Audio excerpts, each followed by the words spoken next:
லட்சக்கணக்கான தொழிலாளர்கள், லட்சக்கணக்கான குடும்பங்கள் இன்று வறுமையில் வாடிக்கொண்டிருக்கிறது. லட்சக்கணக்கான குடும்பங்கள்.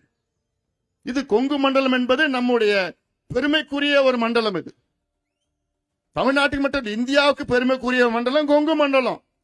நல்ல உழைப்பாளிகள், நல்ல நேர்மையானவர்கள், நியாயமானவர்கள், உழைப்பாளிகள் இருக்கின்ற பகுதி இந்த பகுதி. அப்படிப்பட்ட பகுதி இன்னும் வளர்ச்சி அடைய வேண்டும், வளர வேண்டும்.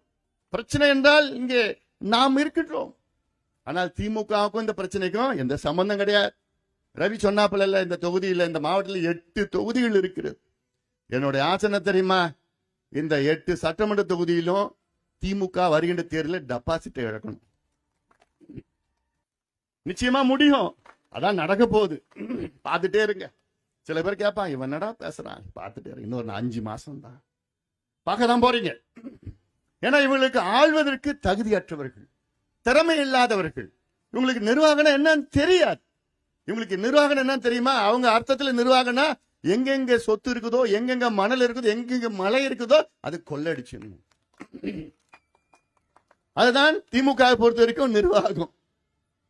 மணல கொள்ளையடுறா, மலைய அடிடா, கிரனைட்ட அடிடா, எங்க பார்த்தாலும் என்ன இருக்குதோ கொள்ளையடிச்சுட்டோம். கேரளாக்காரன் பாரு, அவங்க புத்திசாலி. பக்கத்து மாநிலம், அவங்க புத்திசாலி. அங்க கேரளாவில் ஆத்துல இருந்து மணல் எடுக்க முடியாது. ஏன் முடியாது தெரியுமா? சட்டம் இருக்கிறது.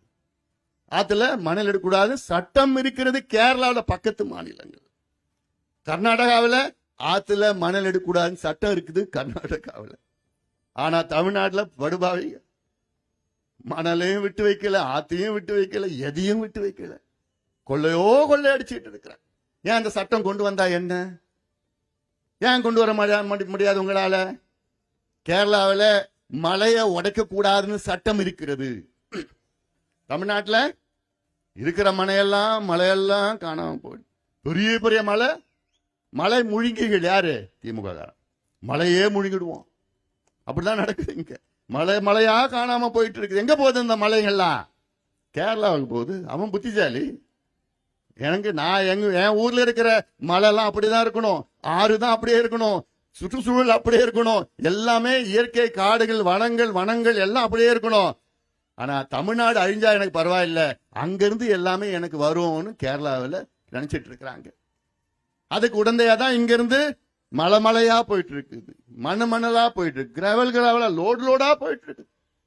எவ்வளவு பெரிய ஊழல் தமிழ்நாட்டில் நடக்குது. கனிம வளங்கள், நம்முடைய கனிம வளங்கள் அன்றா